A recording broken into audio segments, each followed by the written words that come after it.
Bueno, del arroz universal, de la tarta de Santa María de Cayón, de la comida de México. Hoy nos ha salido, como habíamos prometido, un programa muy sabroso y yo creo que muy interesante porque no nos podemos ir sin provocar. Ya sabéis que es lo nuestro en Hablando con cada semana.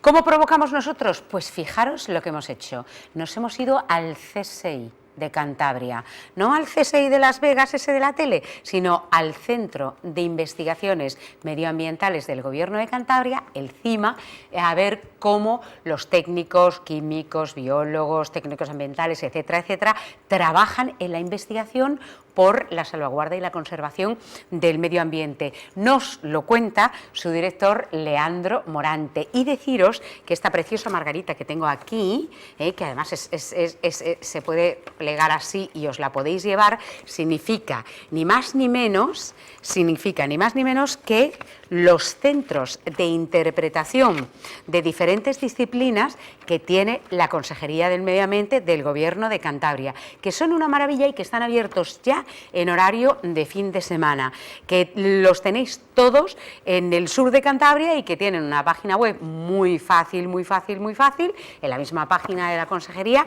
y ahí los encontráis. Piedra, madera, molinos, agua, la vida misma. Leandro Morante, director general del Centro de Investigación del Medio Ambiente del Gobierno de Cantabria. ¿Hay mucho que investigar en el medio ambiente? Pues siempre. Si no es un tema, serán otros, pero siempre hay cosas que hacer. Aquí no nos aburrimos. ¿Qué es el conocido como CIMA? A eso responden las siglas. ¿Y qué antigüedad tiene? ¿Cuánto se crea? Porque tiene sus añitos ya. Pues sí, el CIMA se crea por ley en el año 1991, es decir, que ya tenemos unos cuantos años, ¿eh? Así que el año que viene cumpliríamos 25 años desde la creación del centro, pero hasta el año 95 no se empezó a poner en marcha. Fue en el año 95 cuando se empezó a poner en marcha y desde entonces pues ha ido creciendo paulatinamente y cada vez incorporando pues más áreas de trabajo.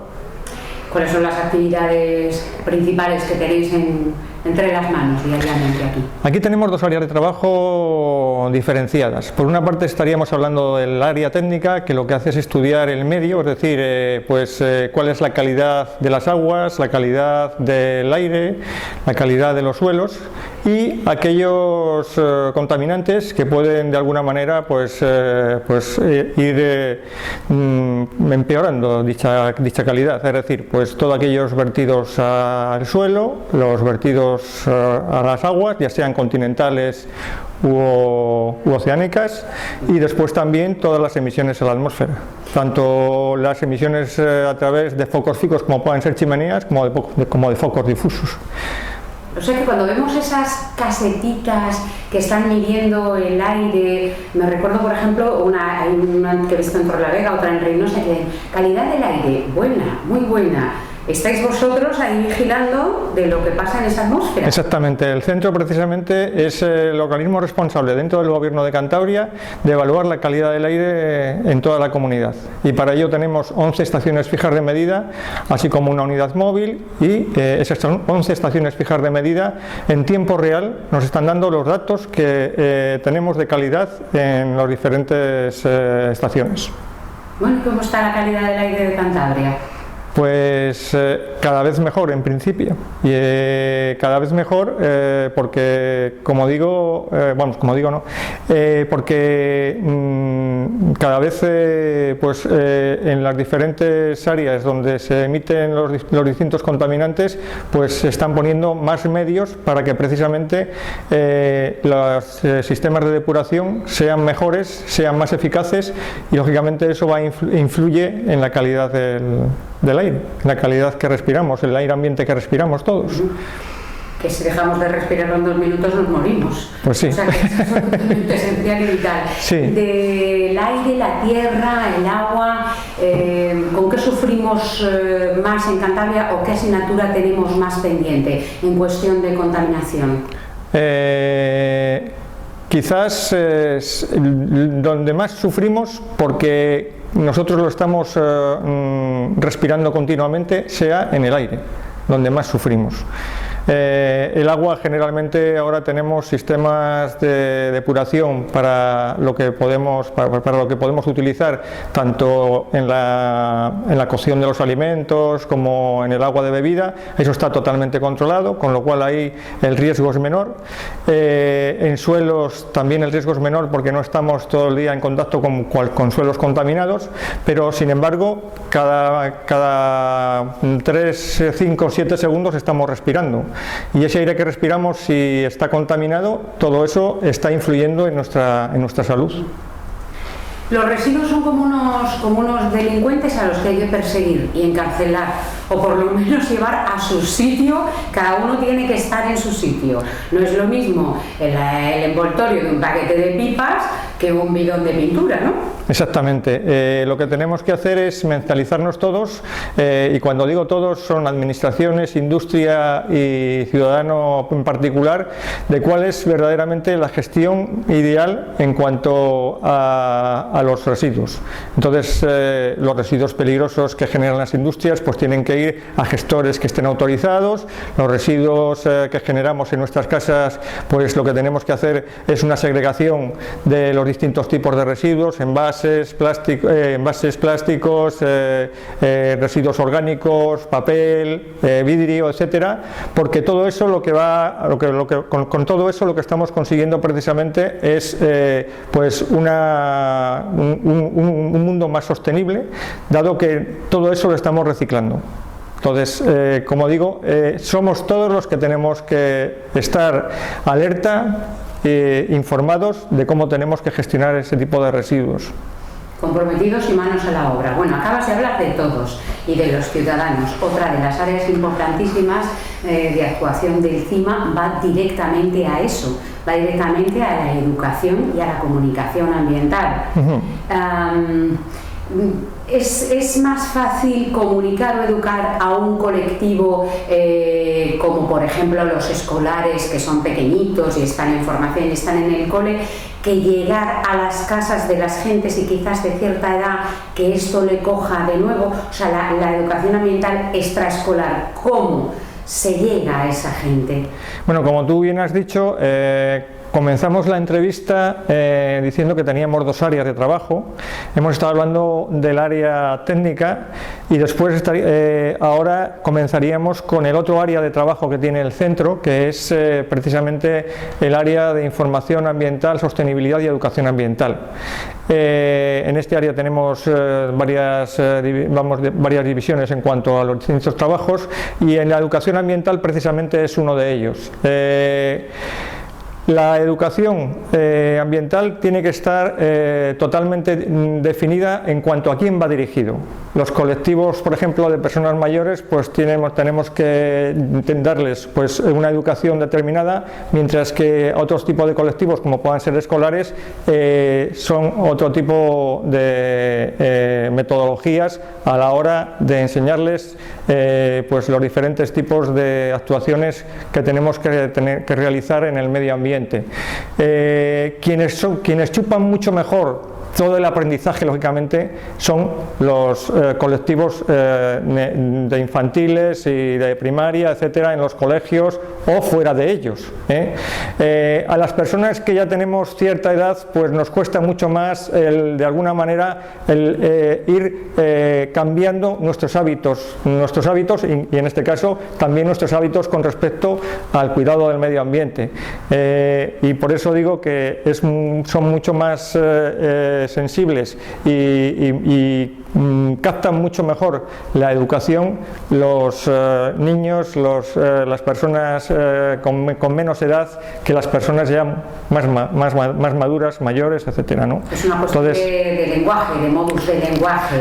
Y como comentaba, y de hábitos, o sea, el niño está todo el día cambiando al principio pues de hábitos, o se le puede cambiar los hábitos, y es curioso, por ejemplo, que muchos de los programas de educación ambiental, tanto que se hacen desde la enseñanza reglada o desde la enseñanza no reglada, esos hábitos el niño sí que se los empapa, los cree, y después es el propio propio niño quien después va a su casa y le dice a sus padres qué es lo que tienen que hacer. Genera su capa ambiental Exactamente. Y la exporta. Bueno, hablando de lenguajes y hablando de palabras, nació una palabra que es muy sencilla, pero que a la vez es muy complicada, hace mucho tiempo, que era la sostenibilidad. La sostenibilidad. Vamos a ver, rápido y mal dicho, se sostiene, si se aguanta, se sostiene, si no se cae. Sí. Pero empieza a entrar en nuestras vidas un mundo sostenible por la sostenibilidad, y entonces en los ayuntamientos, que son esas nuestras otras casas, que son los que reúnen a todos los grupitos de vecinos de los distintos pequeños, medianos y grandes núcleos urbanos donde vivimos los seres humanos, pues empieza la red local de sostenibilidad, y una cosa que se llama la Agenda 21. Otro compromiso, otra actividad encima, y explícalo, por favor, porque el 21 es el siglo XXI en el que estamos ya. Sí, vamos a ver. ¿Cómo sí. hace? Vamos, bueno, esto es, a nivel europeo y mundial, pues lógicamente cada vez nos hemos dado cuenta, pues en todos los sitios, y también lógicamente a nivel de la parte política, en la ONU, en la Unión Europea, de que cada vez tenemos que tener claro que la Tierra no es un lugar donde podamos chupar indefinidamente todas las materias primas que tenemos. De alguna manera lo que tenemos que tener claro es que esto se acaba, que nosotros lo que tenemos que dejar a nuestras generaciones futuras es un mundo lo mejor posible ambientalmente, y que además para ello necesitamos pues el tener unas políticas que actúen ambientalmente, pero claro, la política ambiental no solamente es política ambiental, es una política global, y para hacer esa política global nosotros tenemos que tener en cuenta que la sostenibilidad, que es la palabra clave, la sostenibilidad está basada en tres conceptos, sobre todo en el mundo, como si dijéramos, más desarrollado.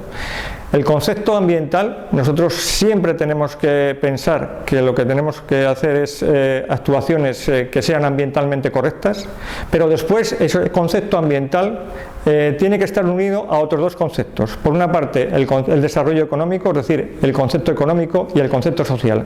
Y lo que tenemos que hacer cuando hacemos actuaciones o políticas de sostenibilidad es que esos tres conceptos estén totalmente unidos, y que precisamente lo que hagamos cuando hacemos este tipo de políticas es el que estén totalmente equilibrados, porque si desequilibramos uno de ellos, automáticamente estamos haciendo, pues ya no estamos haciendo un mundo sostenible, sino que lógicamente si fallamos por la parte social estaríamos haciendo pues unas políticas antisociales. Si fallamos por la parte económica, lo que estaríamos haciendo serían, bueno, ya sabes, exactamente, y por supuesto si fallamos por la parte ambiental, lo que estamos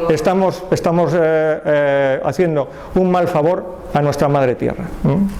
Bueno, una orquesta, sí, una orquesta difícil, pero sencilla una vez que se conocen los mecanismos, y para eso está este documento que se llama Agenda 21, sí, para ayudar a ese ayuntamiento a guiarse por esos sectores de los que estamos hablando. Las Agendas 21 nacen en la Unión Europea y son el instrumento que la Unión Europea pone a disposición de las administraciones más cercanas a la población, como son las administraciones locales, los ayuntamientos, de cara a que precisamente lo que hagan es una política de sostenibilidad.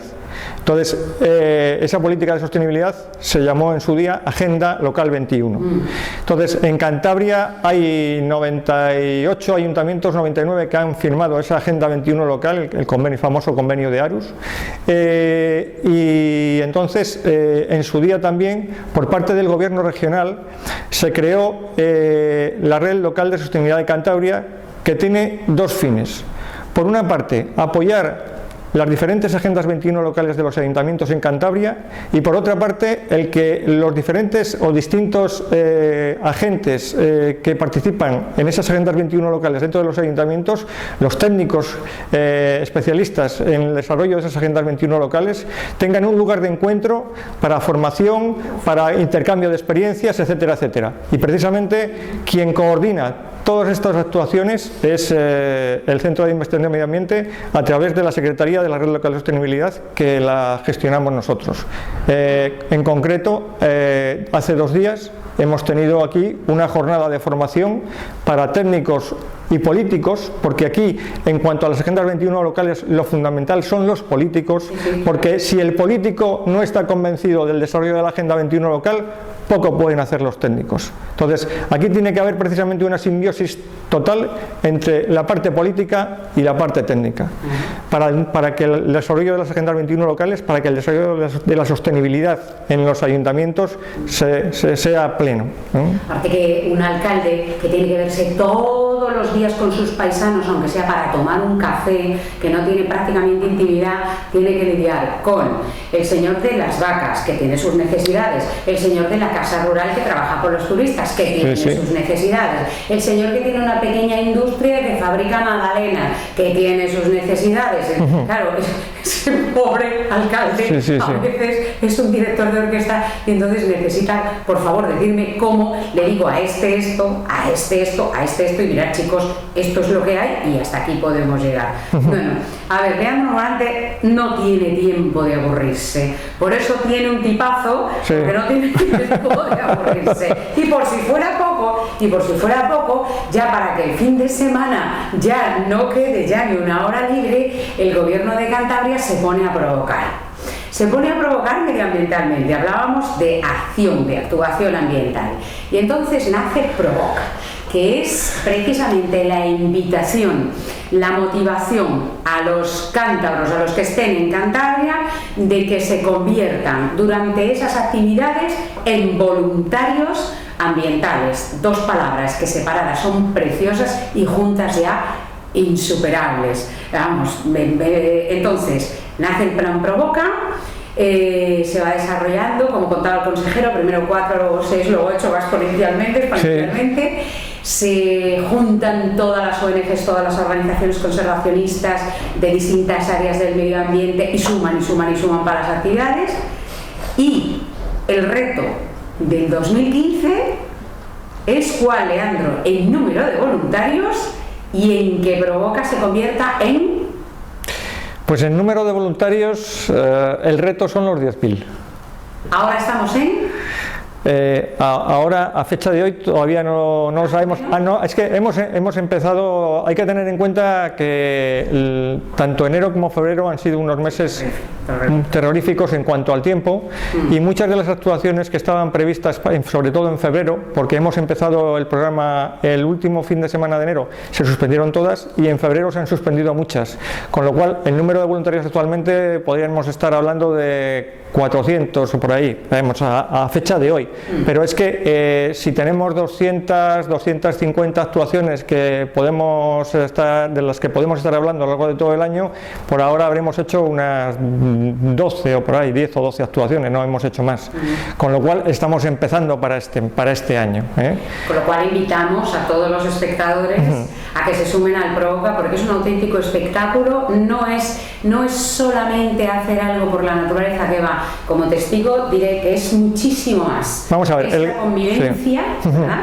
Sí, vamos a ver, el objetivo fundamental del Provoca no es el plantar un árbol, no es el quitar un residuo, no es cualquier otra de las actuaciones que desarrollamos, ¿no? De las diferentes actuaciones, el construir una caja nido, etcétera. El objetivo fundamental del Provoca es la sensibilización de la sociedad, la sensibilización del ciudadano. Ese es el objetivo fundamental.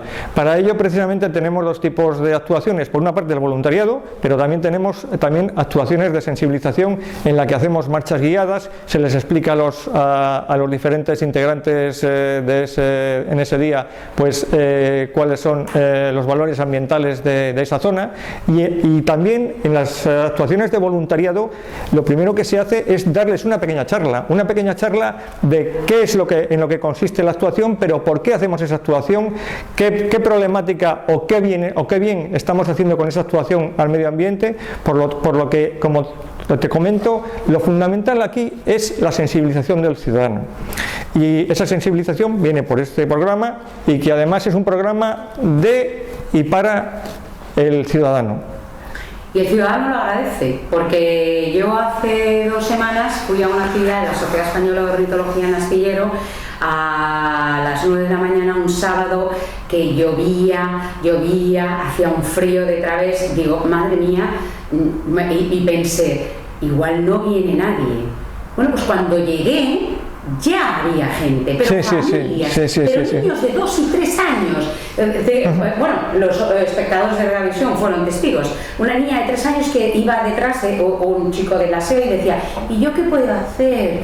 ¿Yo qué hago? O sea, ella quería ser partícipe. Había familias, amigos enteros, se construyeron los posaderos del charrán, ese ave de las tormentas y maravillosas que bueno, fue una cosa, y no tenía hambre, sin rendición ni retirada, porque yo decía, iban pasando las horas y digo, bueno, pararon, tomaron su zumico, su cafetico allí a la intemperie y su galletita, y pim pum, hasta que no estuvo aquello acabado. Allí no se fue nadie, y además todos contentos y colaborando. Por eso me parece una de las ideas más bonitas que se pueden tener.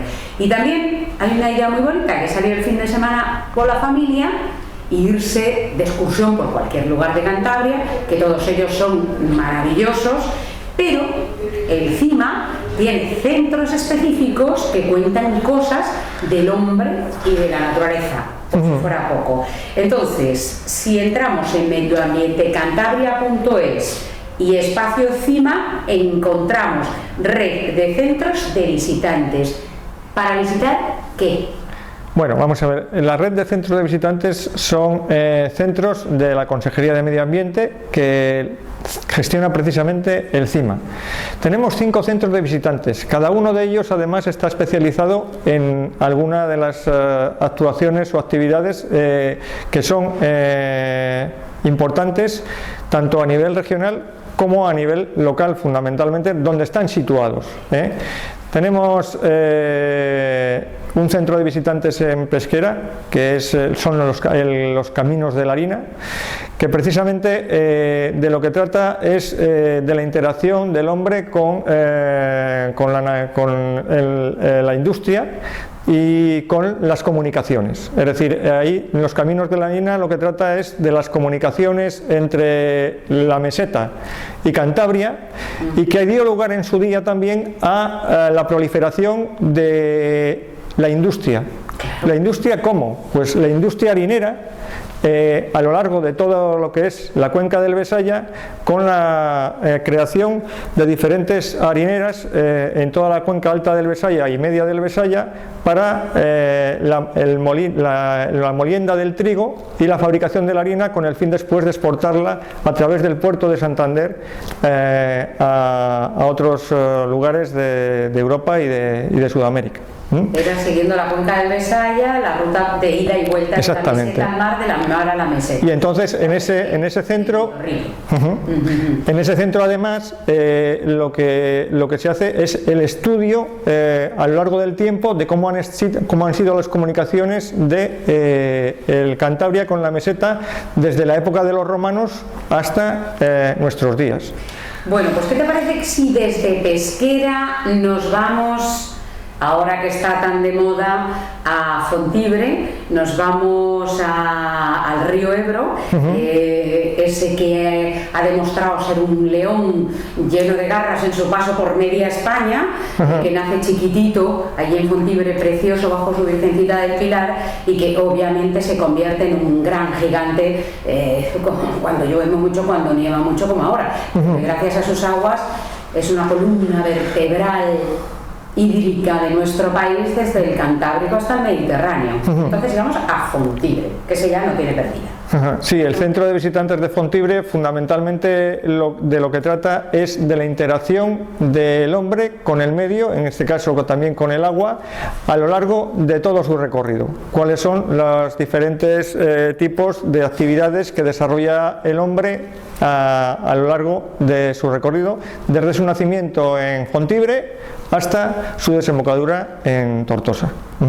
Y sale de Fontibbre y piano Chino-Chano, resulta que se convierte en Campo de Yuso, en el embalse del Ebro, que creo que detrás de la presa de Mequinenza en Aragón puede ser el segundo más grande de España.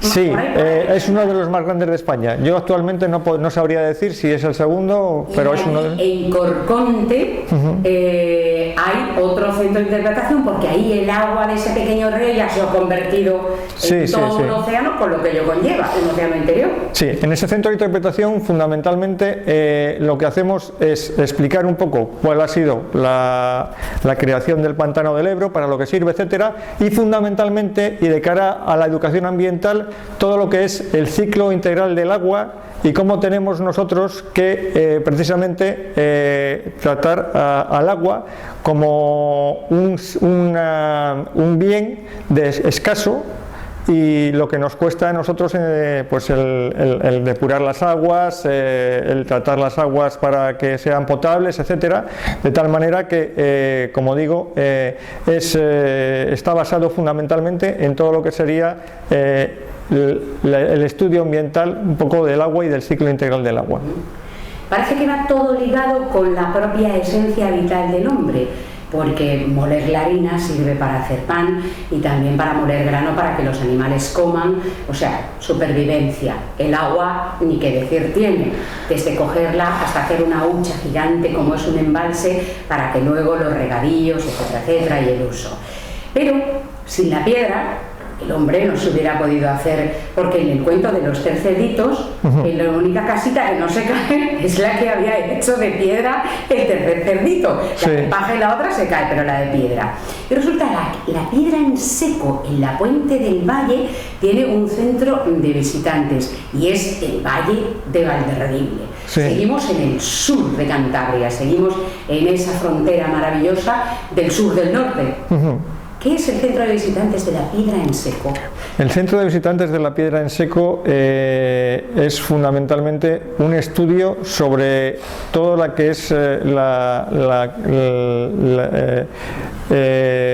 arquitectura, entre comillas, del hombre, con la piedra puesta una encima de otra sin ningún tipo de pega. O sea, no se utiliza, y en Cantabria en concreto, pues de ese tipo de construcciones tenemos pues cabañas hechas de piedra para pastores, cabañas piedra sobre piedra, sin argamasa, exactamente, sin ningún tipo de pega. Piedra sobre piedra, y no se cae. Y entonces, bueno, el gran a nivel general, en Cantabria fundamentalmente pues son los lindes de las fincas separados por la piedra. Los lindes de las fincas separados por la piedra, eso es a nivel general, pero después hay zonas de Cantabria que también tienen pues otro tipo ya de construcciones mucho más complejas, como digo, ya os digo, a nivel de cabañas, etcétera, que se utilizan. Y luego después también en ese centro sí que hacemos un recorrido con diferentes maquetas por otro tipo de construcciones en piedra en Europa.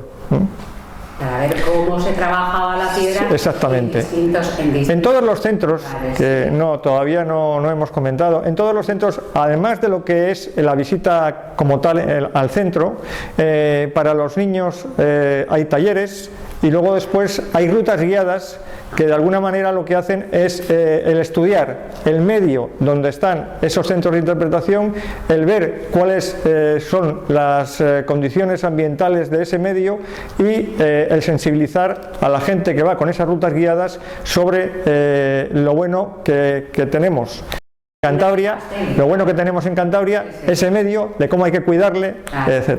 Es la guinda del pastel, es el practicum de todo lo que has visto.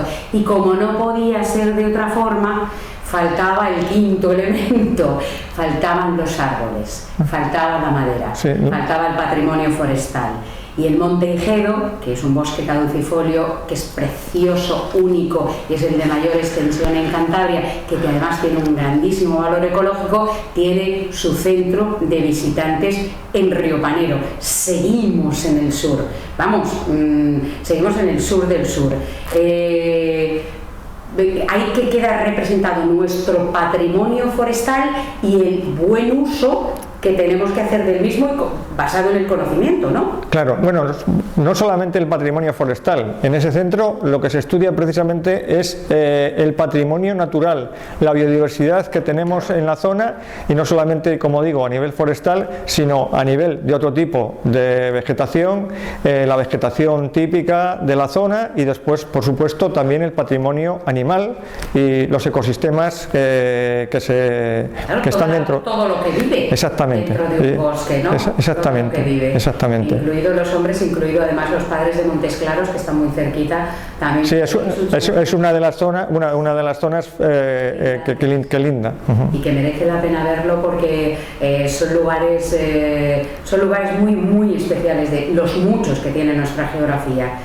La red ya está abierta, ¿verdad? De viernes a... La red se ha abierto el 15 de marzo. Nosotros, los centros de interpretación, al estar en el sur de Cantabria, nieve, etcétera, pues mal tiempo, generalmente lo que hacemos es cerrarlos desde el 15 de diciembre hasta el 15 de marzo. Actualmente, desde el día 15, el domingo pasado, sí.